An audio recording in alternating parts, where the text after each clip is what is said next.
The children of Israel have come across the Jordan River into the land. They have taken Jericho and Ai.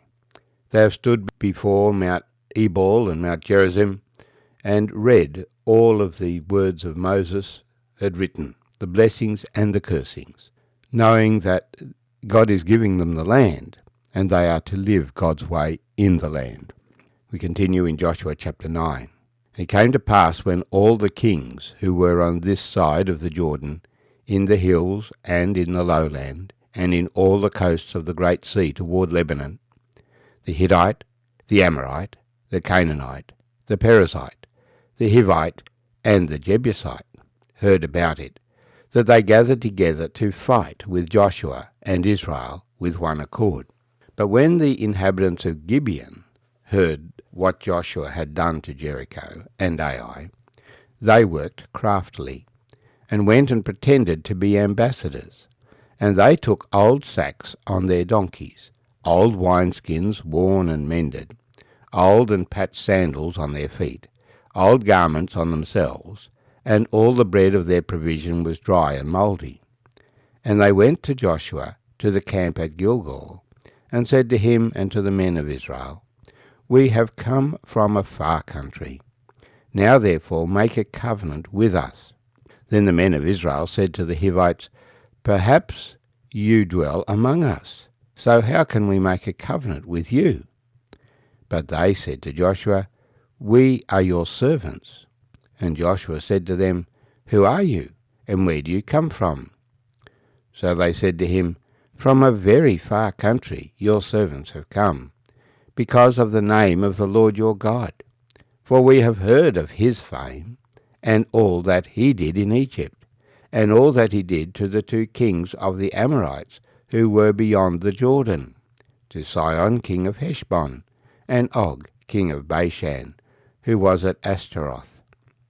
Therefore our elders and all the inhabitants of our country spoke to us, saying, Take provisions with you for the journey, and go and meet them, and say to them, We are your servants. Now therefore make a covenant with us. This bread of ours we took hot for our provision from our houses on the day we departed to come to you. But now, look, it is dry and mouldy. And these wineskins which we filled were new, and see, they are torn. And these our garments and our sandals have become old because of the very long journey. Then the men of Israel took some of their provisions, but they did not ask counsel of the Lord. So Joshua made peace with them, and made a covenant with them to let them live. And the rulers of the congregation swore to them. And it happened at the end of 3 days, after they had made a covenant with them, that they heard that they were their neighbours, who dwelt near them. Then the children of Israel journeyed and came to their cities on the 3rd day. Now their cities were Gibeon, Shephirah, Beeroth, and Kirjath-jearim.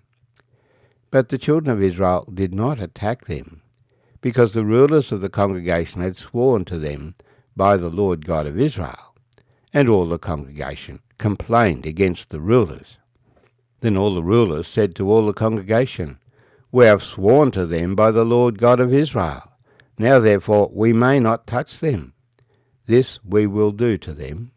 We will let them live, lest wrath be upon us because of the oath which we swore to them.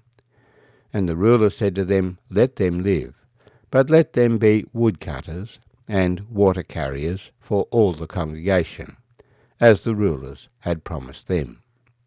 Then Joshua called for them, and he spoke to them, saying, Why have you deceived us, saying, We are very far from you, when you dwell near us? Now therefore you are cursed, and none of you shall be freed from being slaves, woodcutters and water carriers for the house of my God. So they answered Joshua and said, Because your servants were clearly told that the Lord your God commanded his servant Moses to give you all the land, and to destroy all the inhabitants of the land from before you. Therefore we were very much afraid for our lives because of you, and have done this thing. And now here we are in your hands. do with us as it seems good and right to do to us.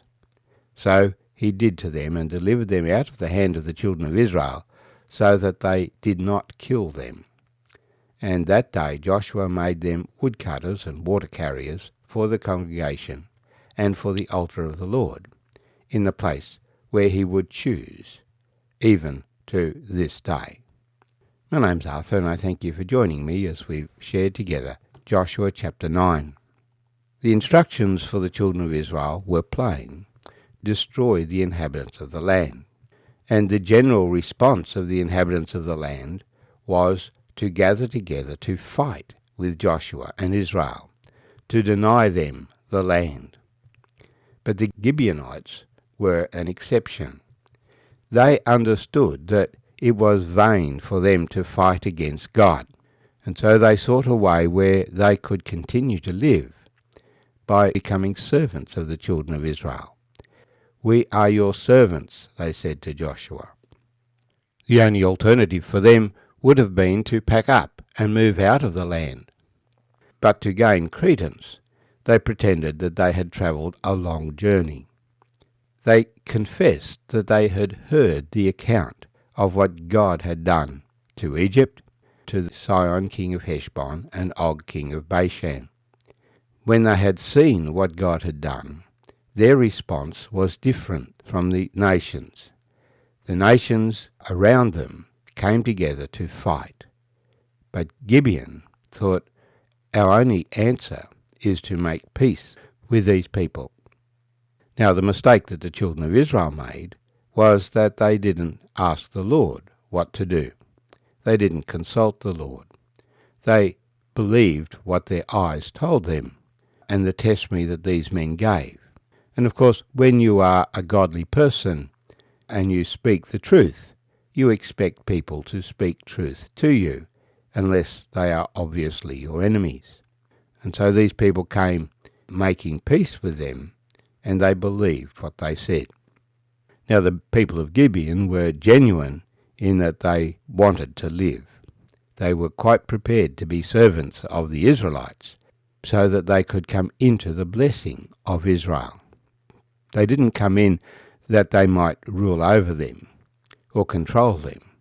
They came in that they might live among them and experience God's blessing.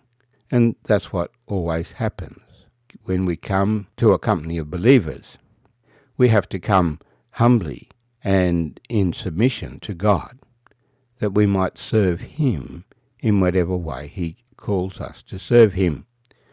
We don't come to rule over God's people, but to serve God's people, and in God's name to serve all men. And to establish their credentials, they told this story that they had come a long way.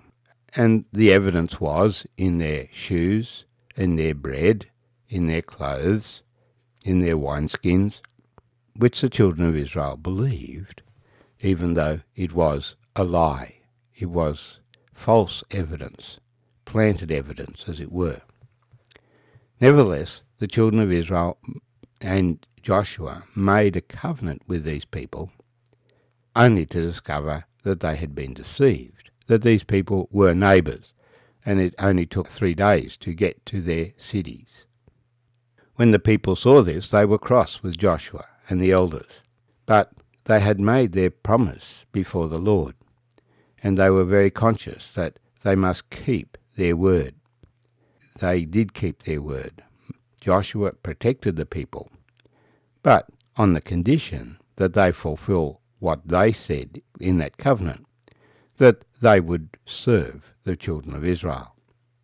The people of Gibeon remained among the people as a identifiable group right up to the time of David, for we find that Saul, in his zeal for the Lord, killed some of them, and David had to make atonement because God's wrath was on the nation of Israel, even 400 years later, that they did not continue to keep this covenant that they had made. And so God's blessing is upon his people, but it is also upon those who associate and choose to dwell among God's people. These are the strangers of Israel.